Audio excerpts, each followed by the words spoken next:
Hi everyone, it's QuickyBaby and welcome back to World of Tanks. And I'm really excited today because we finally have some screenshots and some statistics of the first double-barreled tech tree tank. This is the Tier 8 IS-2-II. And while remember that everything that you see today is on the super test and it's preliminary, it's getting closer and closer and we can be more and more sure that they are going into the game and more importantly that their statistics and the armor layout is starting to be finalized. So without further ado, let's check out the first double-barrel tank that you will be picking up after the KV3. And if you haven't done so already, uncheck accelerated crew training in your KV3 because, as I confirmed in a previous video, the IS-2-II will be leading on from it. So of course, when you're fitting on two barrels onto a tank, then the turret is going to have to be substantially larger. And we can immediately see that on the previous screenshot that this is a rather tall Soviet turret. It feels more like the turret of an ST-I, for example, from the side. Now, this is not going to be an advantage. It's going to be flatter, it's going to be thicker, it's going to be a lot easier to penetrate, and that also means that frontally you might have some flat plates on the right to the left and to the right of your two guns that you might have to worry about. I'm really interested to see what this mantlet is going to be like because obviously when you've got two guns, the mantlet is going to be extremely large on the front of this vehicle. We can see that there's a cupola on top of the tank towards the left front. It's rather flat, and I expect this to be a weak point, and we're just going to have to see whether this weld here of this plate on top of the vehicle is going to be overmatched a lot like the top turret on the IS-3 is. From the back, this thing looks like a rather standard Soviet vehicle, but one thing I noticed that from the front, check out this design here. This means that if you just get shot frontally, you're going to have a very well angled upper plate. The lower plate doesn't look like it's badly angled either. But on the side here, we can see this curve that goes right from the center through to the thickest part of the side of the hull, and this will be a good shot catch if you're not angling. However, if you do side scrape in this vehicle, I can imagine that this plate here will be a significant weak point, a lot like on an IS, for example. But this tank doesn't really have that flat side armor like an IS does at Tier 7, so I think it's definitely going to be very much more heavily armored than you would expect of a Tier 7 heavy tank, but whether the armor stands up to a Tier 8 heavy tank is another question. One thing I might add is that the hull of this vehicle looks incredibly long, because it doesn't exactly look like it's a short tank, especially with the turret on top. And whether it's going to feel like the AE Phase 1, I'm just going to have to wait before I can get my hands on this with some gameplay. So now we're going to move on to the statistics of the IS-2-II, and Wargaming provided us with all of these, but I've taken them into an Excel document so we can compare this vehicle directly to its Tier 8 competition in the form of the IS and the IS-3. Before we jump in with the comparison, however, let me clarify how the double barrel mechanics on the IS-2 work for any of you who haven't seen my previous video. You have three different ways to fire. One is a standard way where you fire one gun, you wait for the other gun to reload, which is a 9.5 second reload time, and then you can fire that gun.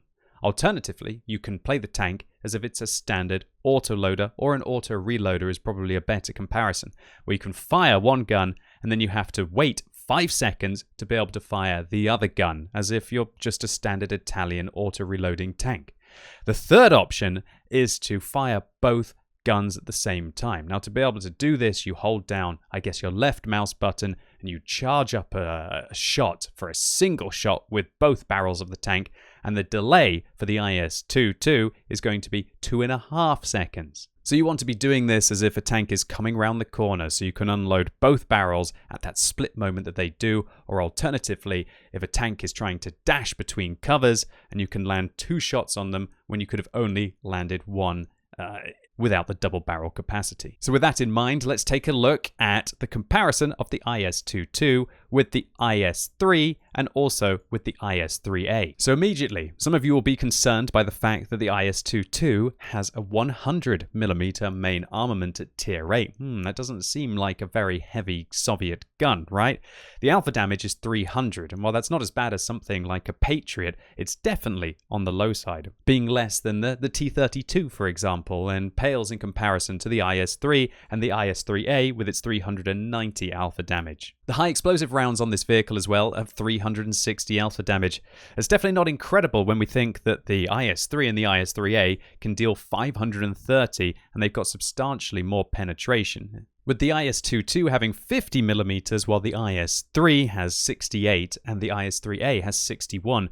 So this means if you're expecting your double-barreled tanks to be able to go in to preload high explosive rounds and take out both of the enemy artillery, it's probably not going to happen. And also, if you're expecting to load high explosive rounds and unleash some kind of double barrel HE explosion on the enemy tank, yeah, these aren't going to be the best HE rounds apart from against incredibly lightly armored tanks, and you're probably better to just fire armor piercing. So the standard penetration on the IS-2-II is 221mm. That's exactly the same as the IS-3A and just a touch lower than the standard IS-3. This vehicle fires armor piercing by standard, APCR is its premium round, and just has regular high explosive ammunition. The gold penetration on this tank is 256 compared to the 265mm the IS-3 has, and the 270mm of heat penetration that the IS-3A has is way better than on the IS-2-II.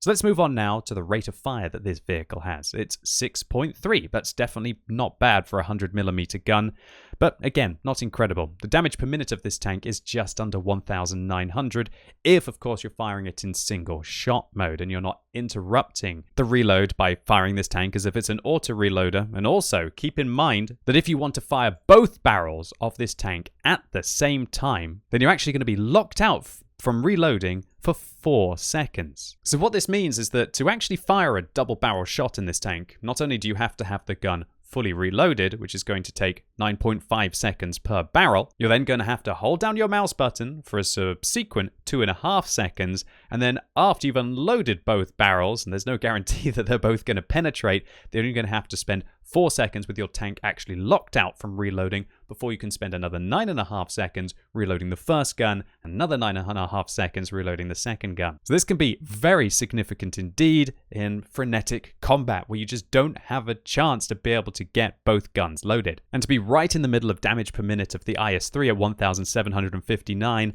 and the IS-3A when it's in single shot mode has a 1,950 damage per minute, of course, when the tank has fully unloaded itself, as the IS-3A for some reason actually gets faster the more shells it unloads in its tank. And so to be in the middle of these two values is neither good nor bad. So with the IS-2-II being a double-barreled tank, it can have 2 shells per magazine effectively. Obviously this is better than the IS-3, which doesn't have a magazine, but pales compared to the IS-3A, which has 3 rounds of higher alpha damage. The IS-3A can deal 1,170 damage within 3 seconds of the first shot. The IS-2-II, on the other hand, can deal 600 damage within 5 seconds of the first shot, or if it wants to have a 4-second lockout, it can deal it within 2.5 seconds delay. So all in all, this kind of concerns me. The only advantage I guess there really is to holding down the mouse button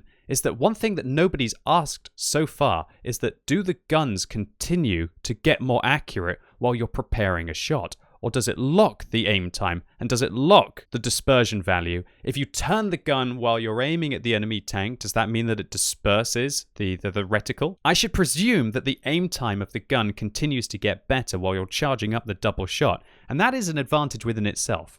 Imagine this. Say, you're in an IS-3A, you come around the corner and you full turn your turret. Your reticle blooms out and is getting smaller, it's getting smaller, it's getting smaller, it's getting smaller. Finally, now you can shoot a couple of seconds later. Then you've got to wait for the 3-second intra-clip reload and then you can fire again. So really, you've dealt 780 damage, maybe within 5 or 6 seconds, including the aiming and also including the intra-clip reload. In an IS-2-II, for example, what you're going to be able to do is charge up the shot while your reticle is getting smaller, then fire off the double shot after 2.5 seconds aiming and have dealt 600 damage, and then you'll be able to pull back or just maneuver your vehicle into a better way to be able to avoid the incoming damage, to give yourself time to be able to reload. And so this is a key point for the double-barrel tanks that I haven't really heard anyone consider yet. I'm going to get Wargaming to clarify, and it will be a huge advantage for the double-barreled tanks, considering that Soviet vehicles have long aim times to begin with, and so that charge-up time doesn't really matter all that much. So now let's move on to gun handling here, and it's not brilliant news for the IS-2-II, but with a 100mm caliber gun, you'd expect it to be better than the 122mm wielding IS-3 and IS-3As, right? So 0.4 accuracy, the same as the IS-3, better than the IS-3A. The aim time of 2.8 seconds is better than the IS-3 and also the IS-3A. But here's something that I really love about the new double-barreled tanks by the looks of it, and that is that they've got 7 degrees of gun depression. That's more like an ST2, or sorry, an ST1, for example. That will really allow you to work a ridgeline so much better than an IS-3 or an IS-3A will. 7 degrees will make you so much more flexible than 5 degrees. You're starting to get on par with vehicles like the T-43 or the Lorraine or the AMX-13-105, which have 8 degrees of gun depression. It's really going to be a huge help for these tanks to be able to work a ridgeline and to be able to hide some of that most likely weaker hull armor or the larger turret than on its Soviet competition. So the gun elevation is 20 degrees, definitely not going to limit it that much, and the turret traverse is exactly the same as the standard IS-3 at 26. Alright, so now on to mobility. And again, not terrible news for this tank. It's a heavy vehicle, 53.57 tons base, and to be able to get around it has a meaty engine of 750. This will give the vehicle a power-to-weight ratio of 14, which is just under the standard IS-3, and it's way better than the IS-3A, so this thing is not going to feel nearly as sluggish as a Soviet auto-reloading tank. Backwards, however, and its top speed forwards, 34 kilometers an hour and 12. Well, that's not great. The IS-3 is able to go at 38 and 15, and it's this reverse speed that's really going to alarm me. And reverse speed is such an underrated thing in World of Tanks. It allows you to pull back around a corner faster. It allows you to stop that tank from getting your side or just circling you. It prevents you from getting the backside of your tank to a wall to stop that light tank from sneaking in behind you and just running rings around you. It's definitely something that I'm not looking forward to about these vehicles if they're going to be so limited with their reverse speed. The hull traverse on this tank as well, 30 degrees, exactly the same as the IS-3. I really feel like Wargaming pretty much just went, okay, what statistics do the IS-3 have? Well, give them to the IS-2, but make the tank a little bit different. That's how I'm feeling right now. But when you think about it, the IS-3 is a pretty balanced tier 8 tech tree vehicle, so if they do try and base the IS-2-II around it, it kind of makes sense. Talking about basing it around it, it looks like the IS-2-II has the hull armor of an IS-3 because it's identical from the front, from the side, and from the rear. And while the turret is significantly weaker than the IS-3 with 235 at the front, 140 at the side, but better at the rear actually with 120, this should still be a very solid tank. I was really worried that these new double-barrel vehicles are going to be glass cannons. And obviously with the bigger turret, it's alarming. But they don't look like they're going to be that bad. What's a tier 6 tank going to do reliably against this vehicle? Probably not too much. Tier 7 tank, if it loads the gold, yeah, or if it's got decent penetration on its standard rounds. But of course, when you're meeting your tier 8s, your 9s, and your 10s, that hull armor isn't going to work too well. But there definitely aren't many tier 8 tanks, or at least ones inside the tech tree, rather than being in the premium vehicle variety that can really stand up to equal and higher tier vehicles reliably. So add to this 1,500 hit points and a lowly view range of 350. And yeah, it all seems like it's a very standard tier 8 vehicle with some very novel gun mechanics. And that, in essence, is the IS-2-II in a nutshell. Well, firstly, I must clarify, characteristics are not final. Everything is subject to change. This is on the super test currently.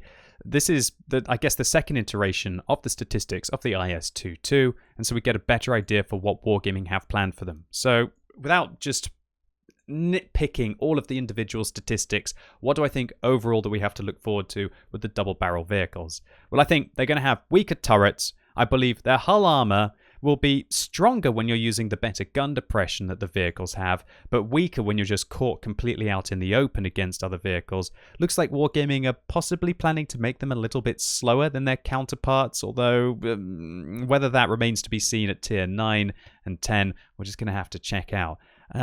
They don't really have as weak armor as I thought they were going to. They truly are heavy vehicles. And their double barrels, while they provide them with an added bit of flexibility in combat, because every time you add a new way for a tank to be used and give it a new tool, then better players are going to use that new tool well, and frankly, inexperienced players are going to use that tool to kind of hinder their vehicle. It looks like that if you just go round and you play the IS-2-II like a standard tank, you're going to be okay. I can imagine this thing is going to be quite similar to a 110, for example. But a 110 doesn't have the ability to be an auto-reloader, albeit only having 2 rounds with 300 damage each. 600 isn't the biggest burst of damage, but just to be able to finish off 2 low-health tanks in quick succession with a, albeit 5-second intra-clip reload, is not too bad. One thing that alarms me about this tank is that while the entire reload time is 9.5 seconds, to have the gun changing time at 5 seconds, that really digs into the benefit of using the tank as a come round the corner and fire 1 and fire 2 without actually preparing for a single shot. When you think about it, if you prepare for a single shot and you count that as 2.5 seconds delay, and then you have a lockout time of 4 seconds delay, then there's not really that much difference between the 6.5 seconds effectively that you've lost and the 5 seconds delay between the 2 barrels for a standard intra-clip reload. And remember, when you're using an auto-reloader, if you fire, you interrupt the reload of the next shell. And so you could reload for 9.5 seconds, then fire, and then wait, and then fire another one, and then you'll reset the timer and you'll have to reload from 9.5 seconds completely. Alternatively, you could reload for 9.5 seconds, have 2 shells inside the tank, come around the corner while still charging up a shot for 2.5 seconds, unload it, and then you could have a 4-second lockout time, and then you can start reloading the gun normally. Obviously, it's going to be way better to be charging up a shot while you're aiming at the enemy tank. Hopefully the reticle is getting smaller, although this is something that I've asked Wargaming to clarify, and then fire off 2 shots before you would have been able to fire them off naturally, and then only have to deal with a 4-second reloading lockout time. So it looks like Wargaming, with this iteration, want these vehicles to not be played like auto-reloading tanks. They want people to be using the double-barrel gun on the IS-2-II. Maybe this is a training tank. Maybe what Wargaming expect is that when people get their first double-barrel vehicle, that everybody's going to be driving around like madmen, just wanting to fire 2 shots at the same time. And it's looking like it's probably better to do that, as long as you can time the shell into when your opponent is ill-prepared. How often, when you're playing your auto-reloaders, do you sneak up on a heavy tank? They're very much focused in front of you. You fire 1, but then they start to turn to you with your intra-clip reload, and by the time you can fire the second one for 3 seconds, they've turned their armor to now sometimes ricochet your shell. Well, with the double-barrel shot, they're not going to be able to turn. You can deliver 2 shots instantly, and with such a low punishing lockout time of 4 seconds compared to the intra-clip reload of 5 seconds, it definitely means that this vehicle is probably best used in that format.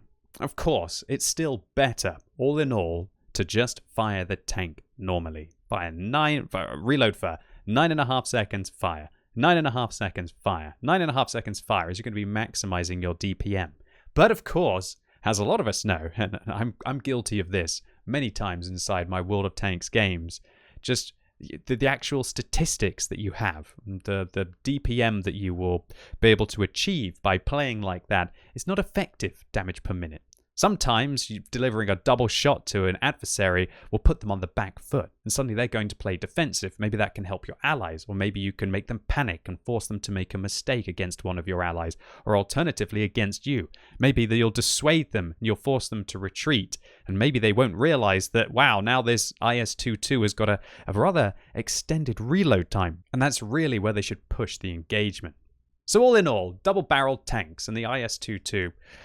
Do I think that these are going to be the new next overpowered thing inside World of Tanks? Well, with statistics like these, I don't really think they're going to be overpowered. Although, everything is subject to change and we haven't seen the Tier 9, we haven't seen the Tier 10, and more importantly, we haven't seen the Tier 8 Premium. What really concerns me, Wargaming, please don't fall into this trap. These statistics are great. Now, if you take whatever you have planned for the Tier 8 Premium tank, and then you release them with statistics that are like this, but just 5% better in all areas, then we're going to have a problem, right?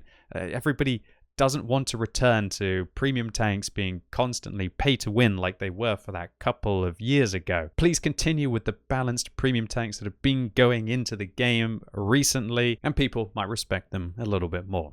Anyway, ladies and gents, boys and girls, that's it for today. Hopefully you enjoyed this one. Maybe it was just an interesting look at the upcoming IS-2-II. If it was, give the video a thumbs up, but if you hated it, give it a thumbs down. Let me know in the comments what you think about the first tank inside the double-barrel tech tree. Do you think this is one that you're immediately going to jump into your KV3, start grinding the probably 60 to 80,000 experience that you need inside the tank to pick this up on day one? And do you think we're going to have these in time for Christmas? You know, the 1.7 test server just went up and it's got nothing on it right now. Do you think Wargaming are actually planning on sneaking these out? If they would, oh, that would be just magic, you know? But I think it's a little too late, and probably think we're going to be seeing these towards the early part of next year instead. Anyway, as always, thank you so much for watching. You've been epic, and hopefully I'll see you soon.